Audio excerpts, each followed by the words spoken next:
Hey everybody, today we're going to be performing an oil change on Marla, the V35. First order of business is going to be to warm the motor. Couple pumps of gas, and don't forget to choke it. It's been sitting a while like this one has. Hey, how about that? Now you could sit there ingesting all those fumes until it's warmed up, but what fun is that?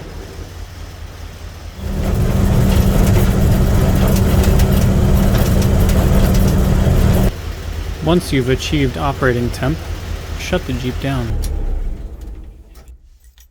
Now some of you guys might be sitting closer to 160. This one looks about 170.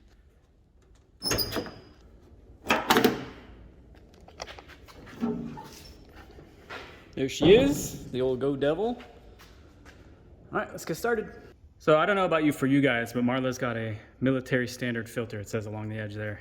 It takes a 7/8 inch wrench. Pry that sucker off. It's on there pretty good.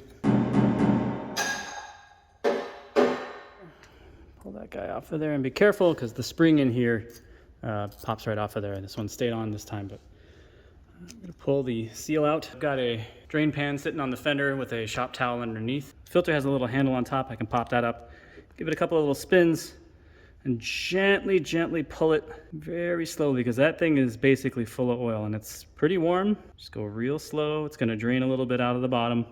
Kind of work it off the end of the post there. Oh yeah, there we go. I'm gonna bring my pan over right in there. A little drip down the side, so I'm gonna clean that up. Not that Marla's engine bay is the most show quality space. You can kind of see there's a lot of oil in there. And I'll get to that after we pull our drain plug. All right, at this point, we're gonna slide under the Jeep. All right, I've moved my drain bucket out of the way just a little bit, just to give myself some space down here.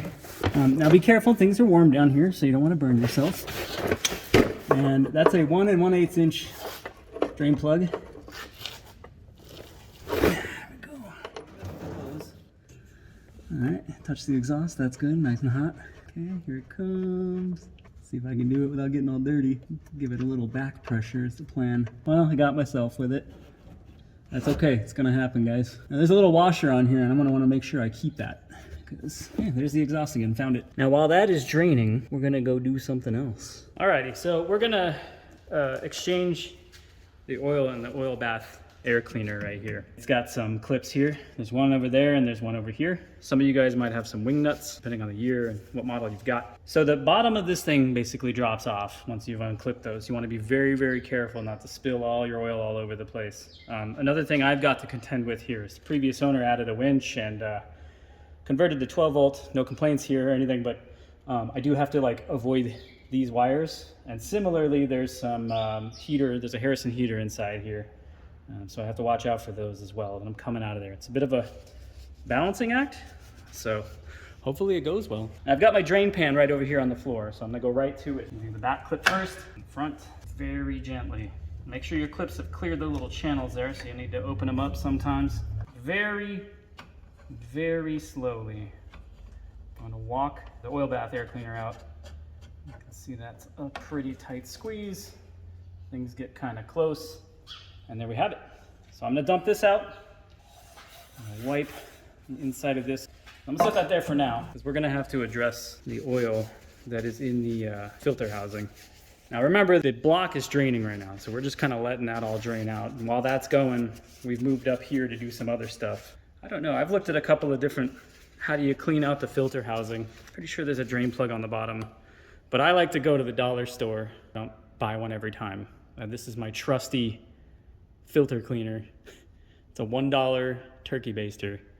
And it's a little bit tedious, but I mean, if you didn't like tedious, you wouldn't own an old Willys Jeep, right? Right. So what I like to do is I press it out into the oil pan and leave it squeezed on the way in. That way you're not pushing anything into the filter housing it shouldn't be. You're only sucking oil out.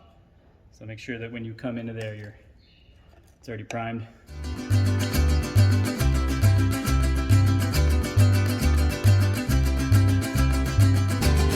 There you have it. We've emptied the filter housing. We're at the point now where a rag will do the rest of the job. Plan to get oily, guys. Now what you want to be careful about is if you're using a rag, use something that's not going to leave a bunch of lint behind or something. You definitely don't want to introduce anything into the motor that it didn't already have. Probably 100 different dudes have 100 different ways to do this. This is how I choose to do mine. May not be right. Gets the job done. So Marla's lid says military standard filter on it. And I don't know that this is the case for everybody, but I found out through a little bit of trial and error that Marla doesn't take the Napa Gold 1010. She takes the 1100. When you compare it against the 1010, it's actually just slightly larger. All right, so before I get the filter in there, I like to put just a little bit of oil in there, just so there's something. It's not going in dry. So I'm using Shell's Rotella T1 straight 30. It's for diesels.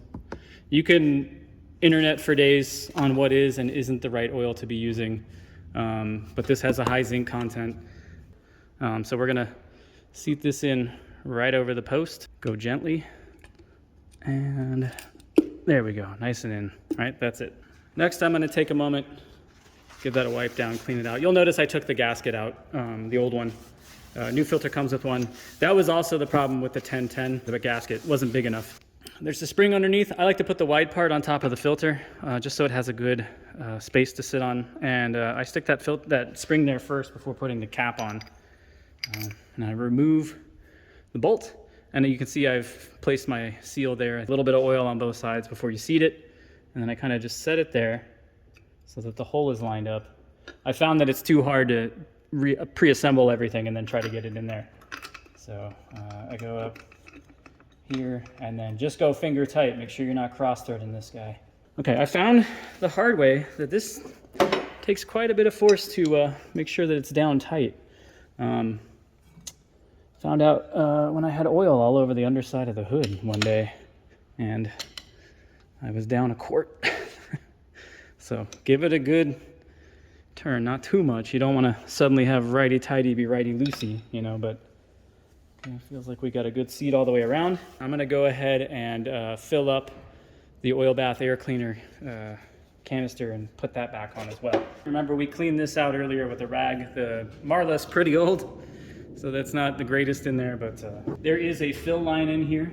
It says normal oil level, and it's right about at that line there. You can see kind of off the side there. You can see it, that little line right there. So we're gonna go ahead and fill that up. I'm on pretty level ground here, so I don't suspect it'll be too crazy. So go ahead and dump some of that shell in there, or whatever you're using, right up to the line. All right, so we're gonna very carefully get this guy in there. I'm gonna maneuver him back down through. Okay, once it's cleared the bottom, up and in, it should seat pretty well. There are, like I said earlier, there are 2 clips on Marla that get us in there. Make sure they are in there well. You might have wing nuts. If you do, you know, familiarize yourselves with how yours work. Okay, let's put the drain plug back in, which I just dropped on the floor, so make sure you clean it, which is what I was going to say anyways. Real good and clean. Now, I don't know, this looks like this was here, but I'm not sure that if you've got that, maybe a crush washer there, I don't know. I'm not sure if that needs to be replaced or not. I haven't done it. I'm gonna just go ahead and run it, send it. So that'll be going back in. Okay, I'm gonna get you under the Jeep. Let's go take a look. Okay, you can see we've slowed to a pretty slow drip there. I'm gonna give this a wipe. And then I'm gonna replace the fill plug.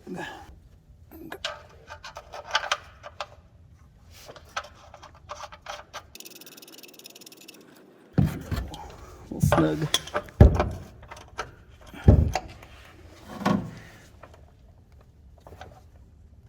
All right.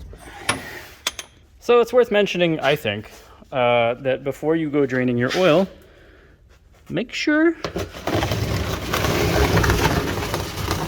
you've got the holes open. Alrighty, now we're gonna put new oil in. I do have a funnel, so I will be using that. I am gonna clean it out a little bit. Go ahead and give that a wipe down. So I'm gonna remove the oil filler cap. My kitty. Just go ahead and clean that off, set it aside for now. Put that guy in there. So I'm gonna do 4 quarts in. I'm gonna run the Jeep a little bit, usually takes about 6 quarts. So I've already dedicated a little over a quart to the oil bath air cleaner and the little bit that I put into the filter canister. So I'm just gonna go ahead and very slowly dump this one in. And then I've got another gallon sitting over here that's ready to go. What's up, kitty? Oh, you coming to see what's going on?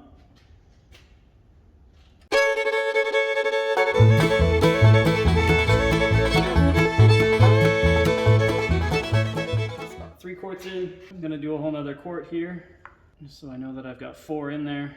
And then we'll run up the engine just so we can get oil moving through it. Dipstick in.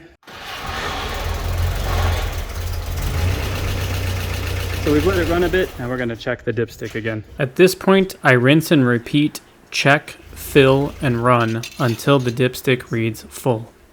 Yep, sitting right at full there. So that's about where I wanna be. Pretty satisfied with that. And then typically I do check the dipstick before I drive, just to be sure that we haven't lost too much. There you have it. That's an oil change for Marla. Now my favorite part, I'm gonna go take her for a drive.